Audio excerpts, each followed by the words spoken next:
Ulama punya satu kaedah yang jumhur pegang. Jumhur ulama pegang dalam bab ayat yang umum dengan sebab yang khusus ialah yang dipakai, yang dijadikan pertimbangan ialah lafaz yang umum, bukan sebab yang khusus. Nampak tak ironinya? Nampak tak macam ada pertembungannya? Jadi sekarang ni kita nak pakai yang umum ke yang khusus? Kenapa yang tadi lafaz umum kita tak boleh pakai? Ya ma'syaral jinni wal ins, kita khususkan dengan siap. Tapi dalam bab sebab nuzul kita kata yang dipakai ialah lafaz yang umum, bukan sebab yang khusus. Pertentangan tak? Ada contradiction kan? Nah, begini. Kaedah al-ibratu bi umumil lafz la bi khususis sabab, macam saya katakan tadi, bukanlah bermaksud bahawa kita ini membelakangkan dan ketepikan sebab khusus sesuatu ayat diturunkan. Tak boleh. Sebab kalau kita ketepikan, tak ambil kira, maksud ayat itu kita tak akan faham dengan benar. Mesti ambil kira sebabnya. Bila ayat itu turun tentang peristiwa ini, kena faham peristiwanya. Bila ayat itu turun sebagai jawapan kepada persoalan dan pertanyaan sahabat ini, mesti tahu pertanyaannya apa, baru kita faham maksud ayat tadi. Tetapi dari segi hukum, kalau ayat itu menjawab kepada satu pertanyaan yang khusus, ataupun ayat itu turun sebagai respon kepada satu peristiwa yang khusus, ayatnya lafaz umum, maka perintah yang ada dalam ayat tadi kena umum kepada siapa sahaja yang berlaku peristiwa itu pada diri dia. Contoh zihar. Contoh zihar. Ayat zihar sebabnya khusus, kisah tentang Khawlah dengan suaminya. Tetapi lafaznya tak disebut, hanya cerita tentang Khawlah sahaja. Allah umumkan perintah, siapa yang ziharkan isteri, hukumannya begini, begini, begini. Maka siapa sahaja, tempat mana, zaman bila, kalau buat benda yang sama, begitulah hukumnya. Nampak tak? Jangan kita bingung, ya kan? Jangan kita bingung. Maksud al-ibratu bi umumil lafzi la bi khususis sabab. Ya. Saya katakan jumhur. Sebab ada segelintir ulama, dia terbalikkan kaedah. Dia tak pakai kaedah ini. Kaedah yang digunakan oleh segelintir ulama ialah al-ibratu bi khususis sabab la bi umumil lafz. Kalau sekiranya nak baca kitab ulum Quran seperti contoh kitab Al-Itqan oleh Al-Imam As-Suyuti, ada bincang perkara ini. Ya kan? Sebagian ulama dia kata iktibarnya ataupun pertimbangannya ialah sebab yang khusus, bukan lafaz yang umum. Tapi kalau sebab yang khusus itulah maksud ayat tadi, apakah bermakna kita yang bukan Khawlah dengan suaminya ni, yang dah zaman lain, tempat lain, orang lain, kalaupun kita buat benda yang sama, tak berlaku hukum itu pada kita ke? Faham tak maksudnya? Sebab golongan segelintir ulama tu dia kata yang kita ambil kira ialah khusus sebabnya. Kena juga kata mereka, cuma dengan cara kias. Mereka gunakan cara kias untuk kenakan pada orang lain. Apa tak perbezaan? Jadi bagi segelintir ulama ini yang kata maksud ayat itu adalah mengikut khusus sebab sahaja, bukan umum lafaz. Contoh macam ayat zihar dalam surah Al-Mujadilah, dia kata maksud ayat itu ialah tentang Khawlah saja. Ayat itu tidak menggunakan lafaz umum yang kena pada kita. Walaupun lafaznya umum, tapi ayat itu khusus kepada Khawlah. Habis kita terikat dengan hukum zihar macam mana pula? Kita terikat hukum zihar atas dasar qiyas. Bila kita melakukan perkara yang sama yang dibuat oleh suami Khawlah terhadap isterinya itu, kalau kita buat benda yang sama berdasarkan qiyas, kita dikenakan hukuman yang sama. Nampak tak? Jadi kaedahnya lain. Kaedahnya lain. Natijahnya sama juga. Kena tak? Kena juga. Nampak tak? Nak cerita, jadi pendapat jumhur dia senang. Pendapat jumhur kata semua orang kena hukum yang sama. Tapi ayat itu kan cerita pasal Khawlah, itu sebabnya khusus dia. Tapi lafaznya umum, kita umum kenalah. Nampak tak? Walaupun ada ironi sikit, nampak macam ada pertembungan dengan cerita Asyah tadi. Nampak tak?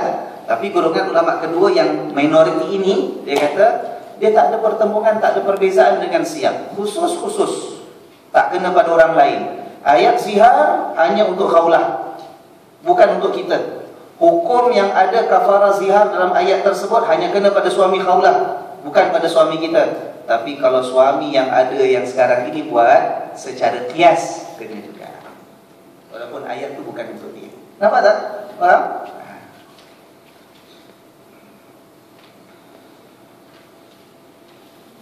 Al-ibratu bi'umul lafz la bi khusus sabab. Ini penting.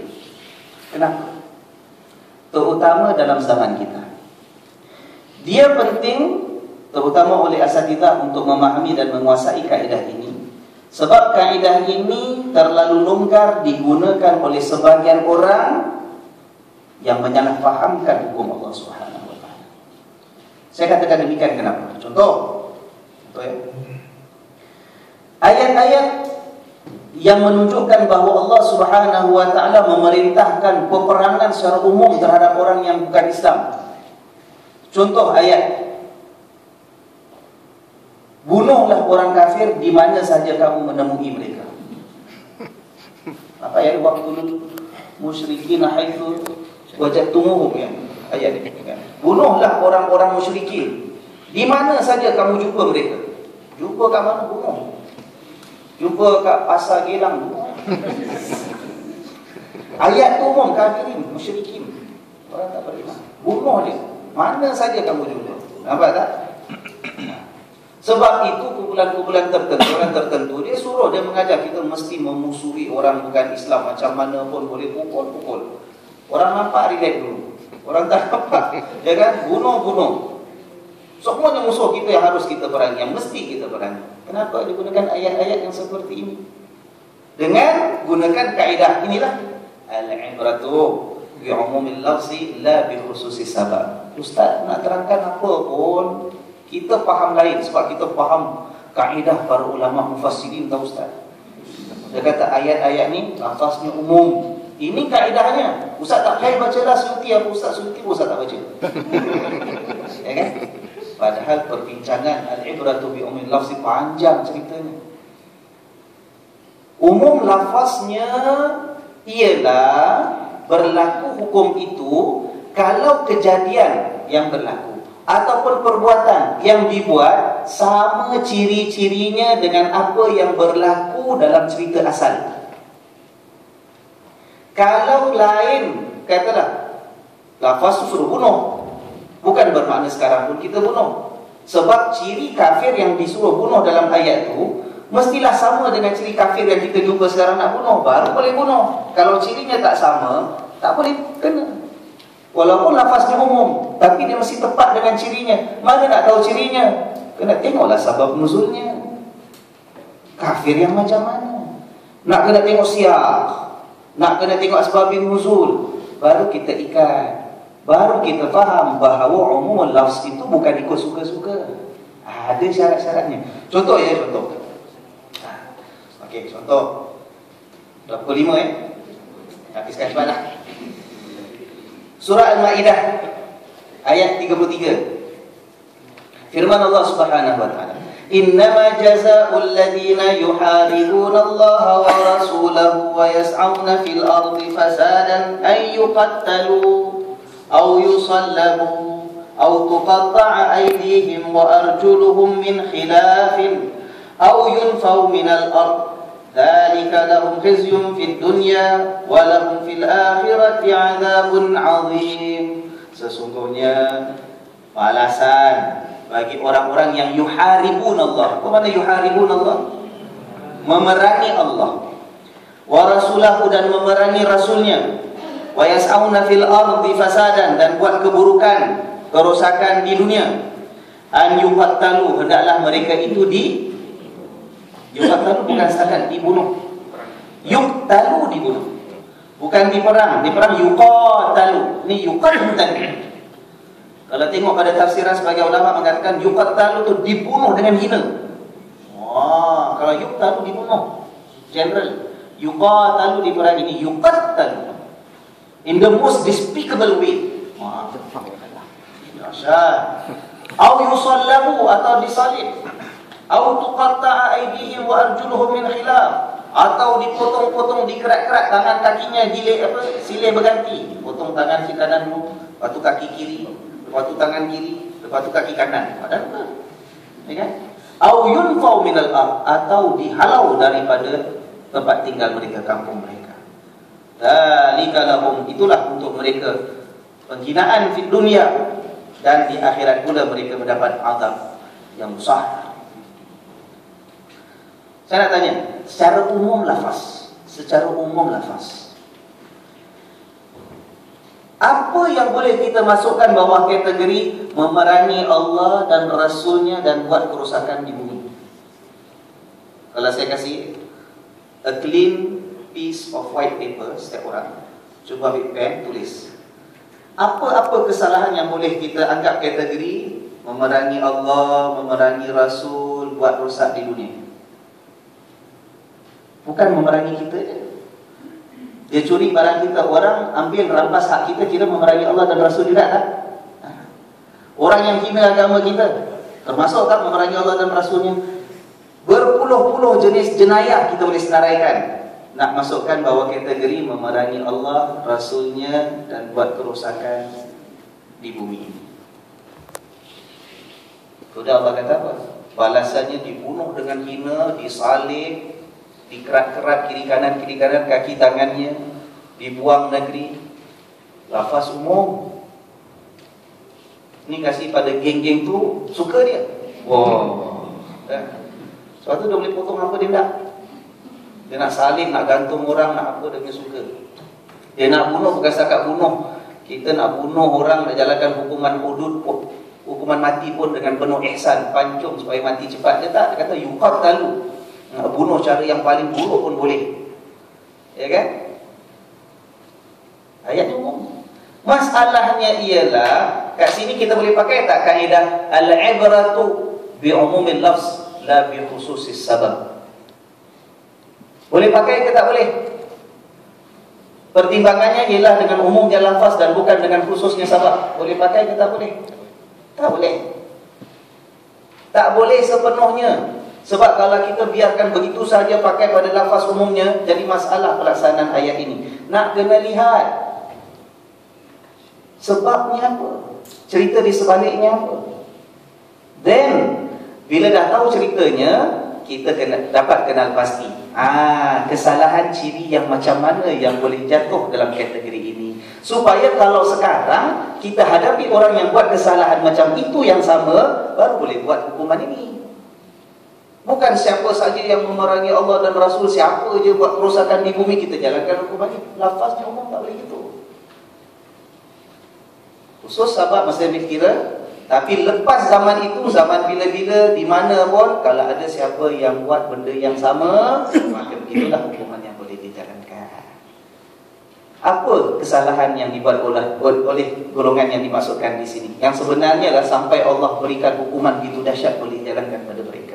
Sebab nuzulnya ialah, saya kata ini, kalau ayat ini cuba difahami menurut lafaznya umum dengan diketepikan peristiwa sejarah yang membentuk sebab nuzulnya, maka banyak sekali bentuk pendurhakaan, jenayah, kesalahan yang boleh dijalankan hukuman seperti yang dinyatakan dalam ayat ini. Namun hakikatnya tidak demikian. Di sinilah peranan sebab nuzul menjadi sangat penting. Ayat ini sebenarnya hanya berbicara tentang pelaksanaan hukum ke atas penjenayah yang melakukan rompakan yang kejam. Kisah yang asalnya berlaku, ada satu kelompok manusia datang jumpa dengan Rasul sallallahu alaihi wasallam daripada suku kaum Uqal dan juga Urainah. Datang jumpa dengan Nabi di Madinah, mengadu, "Ya Rasulullah, kita datang daripada kampung ni jauh, makanan tak ada, kita hidup apa kedana, anak-anak miskin kebuluh, kat sana air pun tak bersih, cuaca pun tak baik." Dan negeri mana tak tahulah, pokoknya kampung-kampung yang ada. Sekumpulan datang, wakil datang jumpa Nabi, mengadu, dan mereka minta bantuan daripada Rasulullah sallallahu alaihi wasallam. Lalu Nabi buat apa? Nabi perintahkan, hadiahkan kepada mereka ini beberapa ekor unta, supaya mereka bawa balik, dapat dimanfaatkan oleh penduduk kampung mereka. Dan unta-unta itu dihadiahkan oleh Nabi beserta dengan seorang penggembala sekali. Mana tahu orang kampung tak tahu jaga unta, ya kan? Bawa satu, pergi uruskan. Orang-orang yang masuk Islam, beriman, mengucap 2 kalimah syahadah depan Rasul sallallahu alaihi wasallam. Minum susu daripada unta-unta yang dihadiahkan, semua dah cukup puas. Ayo kita balik ya Rasulullah. Terima kasih banyak. Pengembala pun ikut bawa untanya. Sampai luar Madinah dalam perjalanan, belum sampai kampungnya, mereka murtad tinggalkan agama Allah. Yang pengembala tadi dibunuh dengan kejam. Tak tahu orang kampung mana lah, tak tahu orang kampung mana. Murtad, tinggalkan agama Allah, dibunuh pengembala yang ada. Berita itu sampai kepada Rasulullah SAW. Nabi hantar satu pasukan sahabat, kejar susul mereka. Sebelum mereka sampai kampung mereka sendiri, mereka dibuat seperti inilah yang diperintahkan oleh Allah Subhanahu Wa Taala. Dibunuh, malah berdasarkan riwayat yang ada, kita boleh baca kitab-kitab tafsir mengatakan mata mereka dikorek, dicincang tangan kulit kaki mereka dan dibiarkan sampai mereka mati di situ. Ya kan? Sebab kejahatan yang mereka buat begitu. Jadi sekarang ini antara khusus sebab nuzul kita ceritanya. Ayat ini boleh tak kita apply tempat lain, zaman kita boleh, tapi dengan syarat jenayahnya mesti seperti itu. Lafaznya umum kita pakai, okey, itu sekarang kita boleh pakai. Tapi mesti jenayah yang sama berdasarkan cerita yang ada dalam sabab nuzul. Kalau ada orang yang dah jadi orang Islam, dapat manfaat bantuan sokongan daripada orang Islam, diberikan kepercayaan, hidupnya susah, diberikan bantuan, tapi kemudiannya tinggalkan agama dan buat aniaya, bunuh orang Islam pula. Tak boleh, tak boleh berlembut lah. Sebagai pengajaran kepada yang lain. Itu maksud ayat ini. Nampak tak? Jadi begitulah, perlu ada keseimbangan ya, antara mengambil kira cerita yang asal dengan umum lafaznya, ya kan? Tapi ada sebahagian orang yang punya kecenderungan hermeneutics ataupun hermeneutika dalam tafsir Al-Quran. Mereka kata, kita kalau pakai kaedah al-ibratu bi umumil lafz la bi khususi sabab ini, dia kata akan rosak sebahagian daripada syariat Allah Subhanahu Wa Taala. Sikit lagi boleh? Sikit je, 5 minit. Mereka akan rosak kalau kita ambil kira ini. Ingat ya, kecenderungan hermeneutika, macam mana nak hijau pun saya tak tahu, ialah bahawa mereka membaca Al-Quran, mengambil Al-Quran umumnya sebagai sebuah kitab sejarah. Al-Quran is a product of time. Maknanya Quran yang ada kita baca ini berkenaan satu bangsa, satu kaum, satu individual dan tempat yang telah berlalu. Kita baca untuk melihat apa yang berlaku, dah. Kita cuma ambil prinsip-prinsip umumnya dan kita cuba capai prinsip umum itu dalam kehidupan kita pada hari ini. Hukum-hukum tak semua perlu kita terapkan sekarang. Hukum zihar ke, hukum macam-macam ke, masa dah berubah, zaman dah berubah. Kita baca untuk kita faham ini yang berlaku dulu. Quran is a product of that time. Is a thinking of that time. Kita faham berlaku begitu, tujuannya apa? Sekarang kita ambil tujuannya saja. Jadi dia kata, kalau kita ambil al-ibratu bi umumil lafz la bi khususi sabab, kata akan merusakkan sebagian syariah. Contoh yang disebut oleh almarhum Nasir Hamid Abu Zaid, ya, seorang pemikir, seorang pemikir Islam asal Mesir. Tapi dia ada kecenderungan liberal sekular, ya, tafsir Quran, tulis pasal hadis, pasal fikir dan sebagainya. Dia kata, kalau kita pakai ayat ini, kita akan merosakkan tujuan Al-Quran nak pelihara akal manusia jangan sampai mabuk bila Allah kata jangan minum arak. Dia kata kalau pakai kaedah ini, akan ada orang yang minum arak dengan mengatakan syariat membenarkan ini. Kenapa? Dia kata ayat Allah Subhanahu Wa Taala berfirman, wala taqrabus salata wa antum sukar. Jangan kamu mendekati salat ketika kamu mabuk. Kan ayat tu. Jangan dekat salat ketika kamu mabuk. Jadi Hamid Nasir Abu Zaid ni dia kata, kalau pakai kaedah ini, orang akan katakan kita boleh minum arak. asalkan masih jauh dengan salat. Pasal ayat tu lafaznya umum. Nampak tak?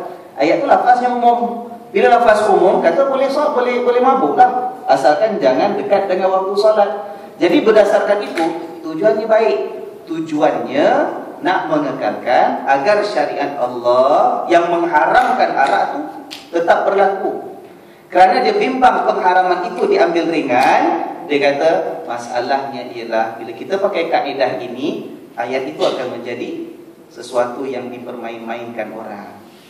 Jadi nak bawa rumusan akhirnya kepada mengatakan bahawa let the Quran be a historical book, product of its time, which has passed.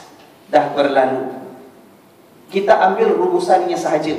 Prinsipnya ialah apa sahaja yang merosakkan akal kita tak boleh. Sebab itu sekarang kita kata arak jangan minum. Bukan kerana ayat-ayat Quran yang ada. Sebab kalau kita pakai kaedah ini, orang akan mencari ruang untuk minum arak. Boleh faham tak maksud saya? Ya kan? Bagi kita tak.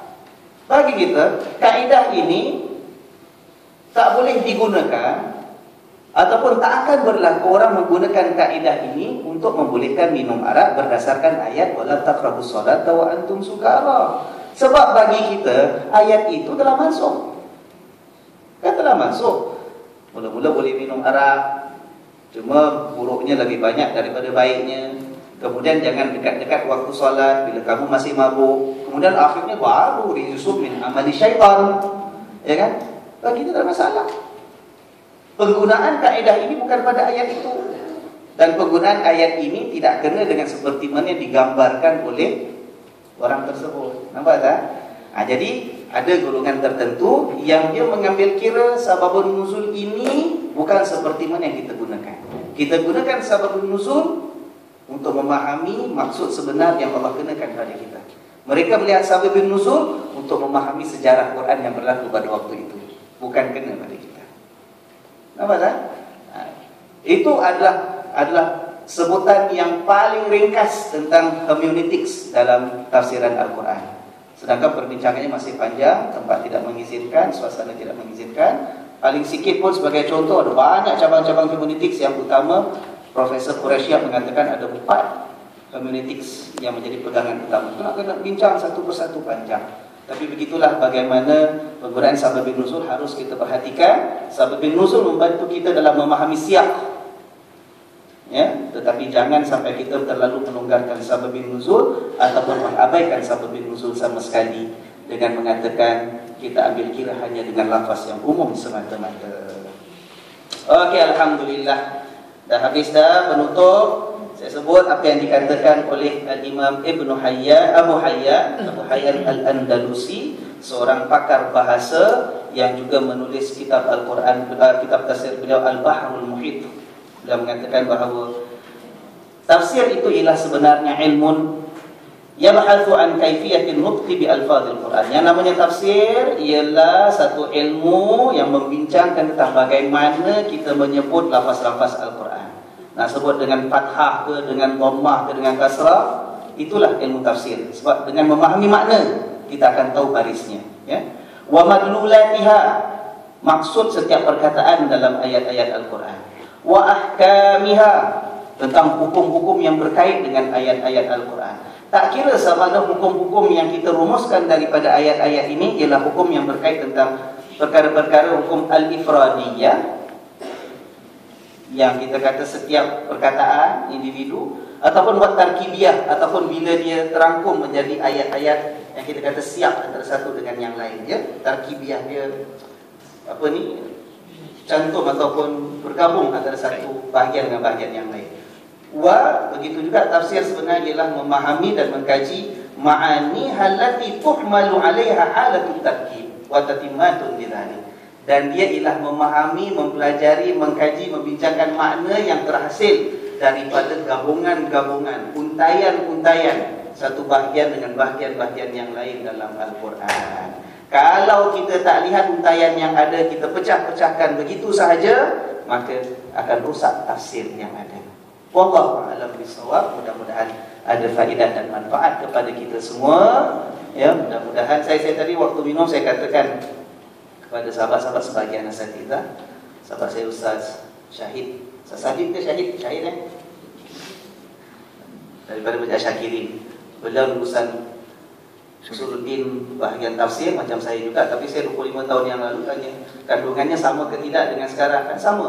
Bila kita belajar di kuliah daripada tahun 1 sampai tahun 4 first degree, walaupun syu'bah tafsir, pengkhususan tafsir, kita tak baca tentang qiyas atau tentang siap Al-Quran. Yang kita belajar itulah ulum Al-Quran, muqayyad, mutlak, am, khas. Macam biasa kita belajar, lebih mendalam. Kenapa? Sebab siap Al-Quran ini sesuatu yang tahap berikutnya.